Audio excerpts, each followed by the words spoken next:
On the very eve of Prince George's 13th birthday, King Charles decisively signed a lockdown order, completely freezing out Queen Camilla's two children, Tom Parker Bowles and Laura Lopes, from any advisory guardianship or property management roles over the future king. The truth behind this ruthless decision is a suffocating war initiated by Kate, the Princess of Wales. She dragged to light a hidden clause within the secret Windsor Pact, exposing Tom's malicious ambition to covertly control all of George's private correspondence and school schedule at Eton. A security purge was instantly triggered, stripping the Bowles faction of all privileges in humiliating silence. Will Camilla resign herself to seeing her children shunned and be forced to tear apart her own ambitions in the face of William's devastating counterstrike? Where will this life-and-death clash between Kate and Camilla lead now that the mask of family affection has been utterly ripped away? At Adelaide Cottage, a small home nestled beneath ancient trees within the grounds of Windsor Castle, the mid-July air suddenly grew terrifyingly suffocating. Prince George stood before a large mirror in his bedroom, gently adjusting his pristine white shirt collar. Having just turned 12, he was only a few short days away from his 13th birthday.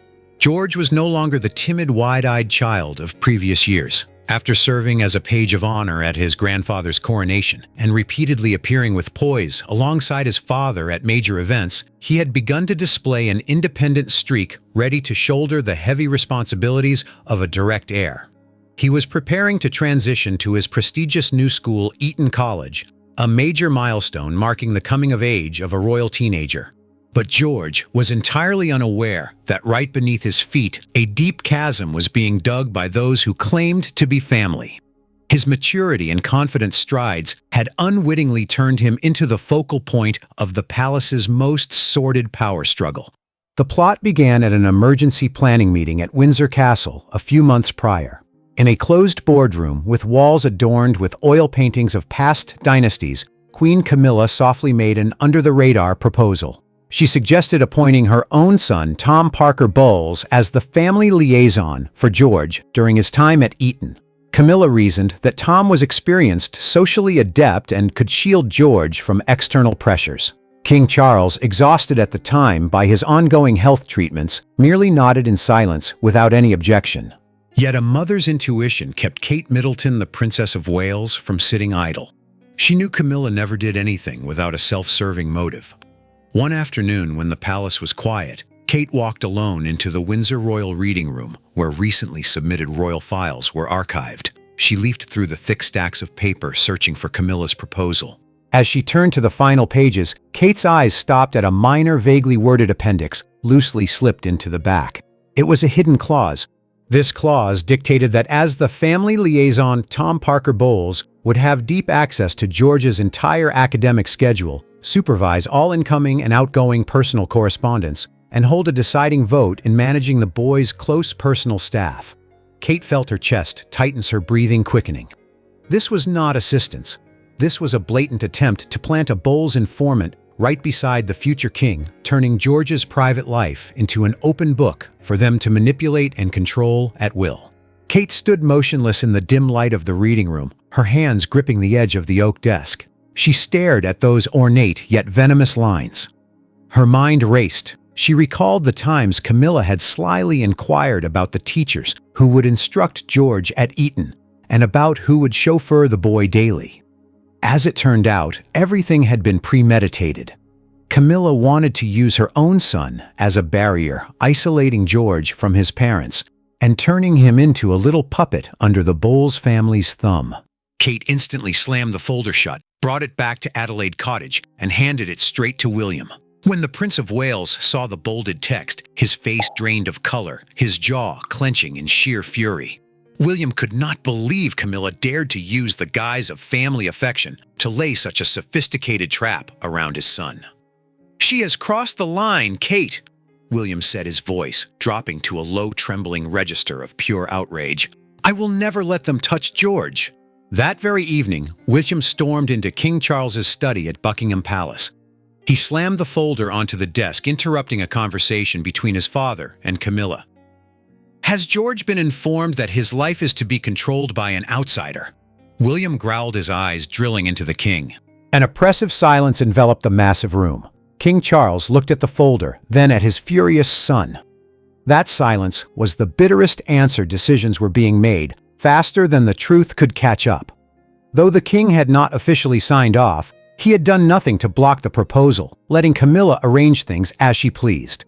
Standing nearby, Camilla's expression shifted slightly, but she quickly regained her composure. She stepped forward, pleading with William to delay rejecting the proposal for 24 hours to allow the family time to resolve this quietly. But William flatly refused. His resolve made King Charles realize that if he continued to indulge Camilla, his relationship with his heir would completely shatter. The king coldly shook his head at his wife's pleas.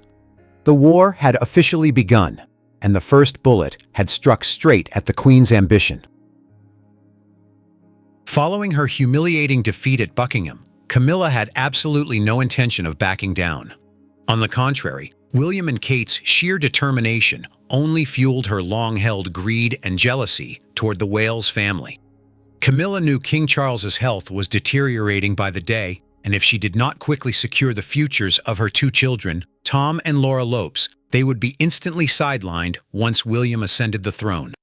She could not accept her own flesh and blood bowing to those carrying Wales blood. Kate understood Camilla's psychology perfectly. She knew this woman wouldn't stop at a mere school liaison proposal. There had to be a grander design, a longer-term conspiracy lurking in the shadows. Camilla had a habit of keeping her most vital secrets in her personal cabinets at Clarence House, which she regarded as her inviolable sanctuary. Taking advantage of a morning when Camilla had to accompany King Charles to an event outside London, Kate made a daring decision. She visited Clarence House under the pretext of preparing for an upcoming royal family art exhibition. As the Princess of Wales, no staff member dared to block her path. However, Kate knew that to access Camilla's private study without raising suspicion, she needed internal assistance. That assistance came from veteran royal house staff, those who had served since the era of the late Princess Diana. They had never truly respected Camilla, and in their hearts, they always stood with Diana's children. An elderly butler quietly gestured to Kate, pointing out the spare key to the private study, hidden beneath a silver tray in the hallway. Kate stepped directly into Camilla's private study. The room was heavy with the scent of expensive lavender perfume and faint cigarette smoke. Kate walked quickly to the antique oak cabinet in the corner. She sifted through the drawers, searching for suspicious clues. And there, in the deepest recess of the secret cabinet, she found an unmarked dark blue leather folder. Opening it, Kate held her breath at what lay before her eyes. It was an unsigned old document. Its contents detailed a family agreement drafted with supreme cleverness years ago, but never brought to light. This secret pact dictated that in the event King Charles suffered serious health issues, Camilla's children, Tom Parker Bowles and Laura Lopes, would be granted management of certain separate royal trust funds and honorary guardianship over George's private property at Windsor. This was a systematic plot to expand their power. Camilla wanted to make her own children co-owners of royal assets, inserting them into a line of inheritance strictly reserved for direct blood heirs. If Charles were to sign this document in a moment of exhaustion, George's financial future and honor would be severely compromised. Kate's heart hammered with fury. The unsigned secret agreement trembled in her hands. She saw Tom and Laura's names placed right next to George's, as though they were the legal guardians of her young son. Such brazenness made it impossible for Kate to remain calm.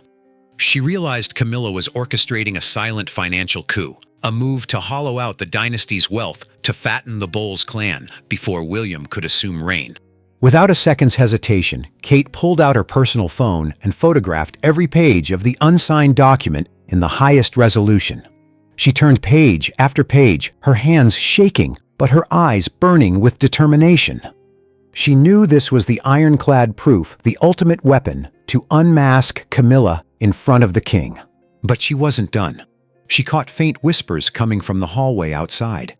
It was one of Camilla's closest aides speaking on the phone with a private lawyer. Kate quickly turned on her phone's recording feature and held it close to the door crack. "Yes, sir. The Queen wants to ensure that the terms regarding the guardianship of George's property at Windsor are finalized before this autumn. We need His Majesty to sign before his health takes a turn for the worse." The aide's voice, though hushed, came through crystal clear on Kate's phone. Kate held her breath, recording every single word. This was undeniable proof that the Bowles faction was covertly plotting to manipulate the king. As the hurried footsteps of the aide neared the study door, Kate quickly stopped the recording locked, the oak cabinet, returned everything to its original place, and slipped out through the servants' side door. Stepping onto the grounds of Clarence House, Kate felt the cold wind lash her face, but inside a fierce fire of determination blazed. The Waleses now held the upper hand. When Kate returned to Adelaide Cottage and presented the photographs of the unsigned document and the audio recording to William, the room felt as if it had plunged into a frozen abyss. William stood motionless by the window, his grip so tight his knuckles turned bone white. His eyes stared at the phone screen displaying the malicious terms drafted by his stepmother. "Does she want to swallow Windsor whole? Does she think our George is a commodity to be carved up for her own children?" William said, his voice trembling with rage, his chest heaving. "We cannot resolve this on our own through ordinary arguments anymore. William," Kate said, walking over to her husband and placing a warm hand on his shoulder to soothe his fury. "Camilla has factions. She has covert connections in high society and the media. We need people who truly stand for tradition and will protect George. People who do not fear Camilla's crown." That very night, a secret meeting was convened in an isolated room deep within Windsor Castle. This was an ancient chamber, not on any public tour map, heavily guarded by the most loyal sentries of the Wales family. No media staff or assistants were present to prevent any leaks.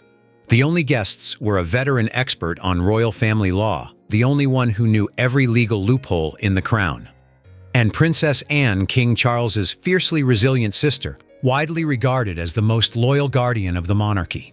Kate laid out the photos of the unsigned agreement on the antique round table, placing beside them the phone containing the recorded conversation of Camilla's aide. The legal expert put on his glasses and meticulously examined each clause on the screen. His expression grew deeply grave, the creases on his forehead deepening under the dim oil lamplight. He looked up at William and Kate, his voice deep and laden with profound concern. "This agreement, though unsigned, reveals a highly calculated and dangerous intent. If the Queen exploits His Majesty's declining physical state to pressure him into signing this, it will immediately create an incredibly complex legal boundary. Once signed, Tom and Laura will have the right to directly interfere in Prince George's private assets at Windsor, and no one would be able to intervene.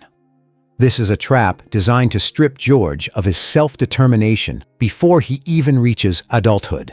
Princess Anne sat opposite them, her face hardened, her sharp, hawkish eyes fixed on the paper printed from Kate's photos.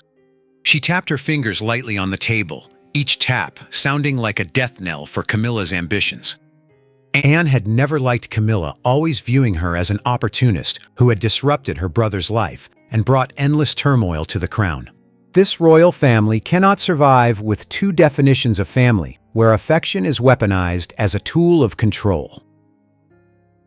Princess Anne said coldly, but with immense authority, every word ringing steel hard. "We cannot allow anyone bearing the name Bowles to lay hands on the boy's future. George is the heir, and our duty is to protect him at all costs. You must put an end to this immediately. Do not give Camilla another second to breathe." She looked straight into Kate's eyes, nodding slightly in admiration of her nephew's wife's courage. "I will stand behind you. I will personally speak with security to review all access privileges held by Tom and Laura. They must not be allowed anywhere near George." Princess Anne's resolute warning and pledge of support acted as a guiding beacon for William and Kate. They knew they were no longer alone in this fight. A comprehensive internal purge was mapped out that very night. No complex administrative paperwork, no drawn-out family meetings. Only precise, cold, and ruthless strikes aimed directly at the Bowles faction to completely sever the claws reaching toward George. The Wales faction's counteroffensive began with a terrifying silence. There were no loud proclamations, only precise cold strikes sweeping through the palace, catching the opposition completely off guard. The first target to fall was Tom Parker Bowles, when he drove up to the gates of Windsor Castle for a private event where George was present. Two senior royal protection officers blocked his way. Without any polite greetings, an officer coldly informed him that Tom's security access had been entirely revoked by the Prince of Wales. Barred from being near George, Tom furiously tried to use his status as the Queen's son to argue, but the officer's stern gaze and hand hovering near his holster instantly extinguished that attempt. He bitterly turned his car around in utter humiliation, choosing silence to salvage what little dignity he had left. Shortly after, Laura Lopes suffered the same fate when all her privileges to use royal transport and access leisure areas at Windsor were stripped away without explanation. Sensing Kate's absolute resolve, Laura immediately backed off proactively, keeping her distance from her mother to safeguard the peace of her own family. The isolation of her children drove Camilla into a frenzy. In retaliation, she secretly directed loyal tabloids to pump out slanderous articles claiming that William was being sidelined and that the coldness of the Wales camp was isolating the royal family. The media storm erupted with the fierce intensity Camilla had calculated, but she had no idea that the serene silence of Kate and William was the fatal trap waiting to corner her in their next move. The media storm unleashed by Queen Camilla quickly reached a boiling point. Across tabloids from London to New York, sensational headlines broke with relentless frequency. The public was thrown into confusion by rumors that Prince William was being isolated and that the relationship between the king and his direct heir was severely fractured. On street corners, people whispered anxiously about George's future. Camilla sat in her private drawing room at Clarence House, raising a bone china teacup to her lips, slowly savoring each sip. She eyed the headlines on her tablet, a smug smile spreading across her lined face. She believed public pressure would force William to yield to restore her son Tom Parker Bowles's privileges and put an end to the security scandal engulfing the palace. But Camilla could never have guessed that behind the terrifying silence of the Wales family, a fatal trap had already been laid. At Adelaide Cottage, Kate showed not a shred of panic in the face of the malicious rumors. She looked at William, who stood silently by the fireplace, his face cold as carved stone. "She thinks the media is her exclusive weapon," Kate said, breaking the silence. "But she forgets that lies only hold power when the truth is kept in the dark." William turned to face his wife, his eyes flashing with absolute resolve. He gave a slight nod. It was time to spring the trap. William proactively sent a brief message to Camilla, requesting a private meeting in the small sitting room at Clarence House, a space long considered the Queen's untouchable territory. This meeting had no courtiers, aides, or press advisors. Just the two of them facing each other within 4 ancient walls hung with old portraits. As William walked into the room, Camilla maintained her arrogant posture, confident she held all the cards. She didn't stand merely nodding slightly and pointing to the chair opposite her. "The papers are writing some very unpleasant things about you, William," Camilla spoke, feigning a dramatic sigh of artificial concern. "I tried to dissuade the editors, but as you know, the media today is difficult to control. Perhaps if you agreed to give Tom a chance to explain and restored his liaison status at Eton, the public noise would naturally die down." William did not sit in the chair. He stood towering over Camilla, casting an invisible weight over the room. He didn't argue or show anger as Camilla had anticipated. Instead, he reached into his pocket, slowly pulled out a small glossy black voice recorder, and gently set it down on the mahogany tea table right in front of the Queen. Camilla frowned slightly, looking at the recorder with suspicion. "What is this?" she asked, trying to keep her voice from shaking. "Listen to it yourself, Your Majesty," William said, his voice deep and icy. William pressed play. A crackle of static sounded, and then Camilla's own cold, ambitious voice echoed clearly throughout the quiet room. It was a wiretapped recording of a highly confidential call between her and a prominent newspaper editor, one that Kate had captured via a recording device planted in Camilla's private study earlier. "Emphasize that William is losing control. Write that he is being shut out of Charles's decisions. We need to create enough public pressure so Charles feels forced to sign the Windsor Pact before it's too late. My son Tom must be given guardianship over George's Windsor property. It is the only way to secure our future." Every single word from the recorder struck like a sledgehammer to Camilla's smugness. The Queen's face instantly drained of color, turning from a healthy flush to a deathly bloodless pale. The teacup in her hand shook violently, spilling tea over the antique porcelain saucer and onto the expensive woolen carpet. The pride of a queen vanished entirely, replaced by sheer panic vivid in her widening eyes. "Did you think I didn't know you were behind all these dirty tricks?" William locked eyes with Camilla, his gaze as sharp as a blade. "My mother had her life destroyed by your media schemes, and I swear I will never let you use those same tricks to slander my wife and children or to lay a finger on George." Camilla broke down completely. The teacup slipped from her hand, clattering onto the tea table. She realized she had been backed into a dead end. This recording was not just proof of her media manipulation. It laid bare her and her children's plot to seize royal wealth right in front of King Charles. If this recording were made public, the reputation Camilla had spent decades rebuilding after Diana's death would vanish in a single night, and she would be forever loathed by the public. "William, please." Camilla sobbed, tears rolling down her heavily powdered face, smearing her elaborate makeup. "I admit I was wrong. I only did all this because of my long-standing loneliness. You know how it is, I have always been viewed as the intruder hated by the world. I only wanted to secure a safe future for my children when Charles is no longer here. They do not carry royal blood. They will have nothing without this protection." That is no excuse to turn George into an instrument of profit. William coldly cut off her sobbing. He walked to a nearby desk and picked up the original Windsor Secret Agreement, the document containing the hidden clause allowing Tom access to George's life, which he had demanded Camilla bring. William threw the agreement down in front of Camilla. "End this yourself," William commanded, his voice devoid of any mercy. "Either you tear this paper to shreds right here, or this recording will be on the front page of every newspaper tomorrow morning." Camilla looked at the Windsor Agreement, then at the black recorder. She knew she had no choice. With fingers trembling so violently she could barely keep them straight, Camilla picked up the document. Under William's cold, unpitying gaze, she mustered what strength she had left to rip the paper into tiny pieces. The shredded fragments drifted onto the floor, taking with them all the ambitions and power expansion schemes that she and her children had spent years carefully constructing. From this moment on, William growled each word delivered like an absolute mandate. "You and your children are forever barred from interfering or appearing in any aspect of George's life. If I discover even a single attempt to approach my son, this recording will be sent straight to Parliament and the public. Do I make myself clear?" Camilla could only bow her head in deep, utter humiliation.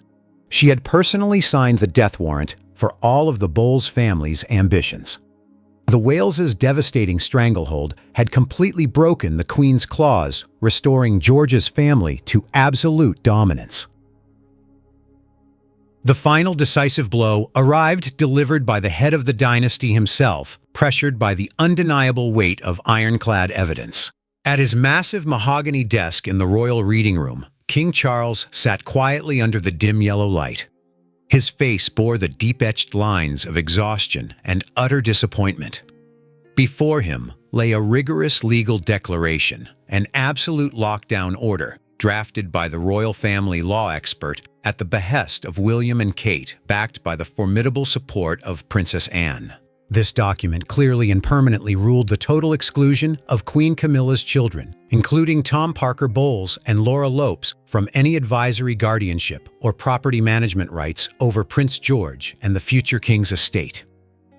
Camilla stood beside the desk, her face pale, her hands clasped so tightly her fingertips flushed red. She tried to offer a final plea, her voice trembling. "Charles, please, delay signing this paper for 24 hours. Just 24 hours, so we can arrange everything quietly without hurting the children. Tom and Laura have no ambition to seize power. They only wanted to help." King Charles did Did not look up at his wife. He picked up his gold fountain pen and signed his name with a decisive stroke at the bottom of the lockdown declaration. The slight scratch of the nib on the thick paper echoed in the silent room like an irreversible final judgment. "This has gone on far too long, Camilla." The king said, his voice weary, yet filled with an unprecedented resolve. "I have given you too many chances, but you crossed the final line when you targeted George.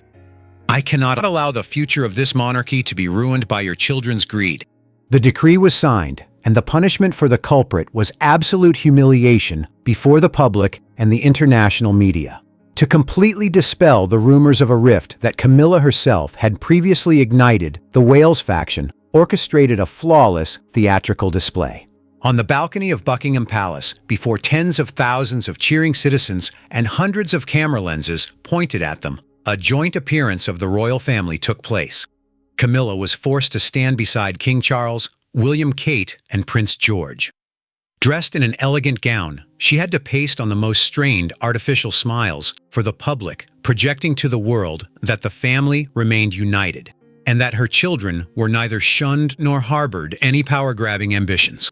It was a devastating psychological punishment to have her failure laid bare in the midst of artificial glory, forced to stand next to the very people who had crushed her ambitions and smile as if nothing had happened. Every one of Camilla's smiles on that balcony in front of the press cameras was a self-inflicted slap to her own dignity.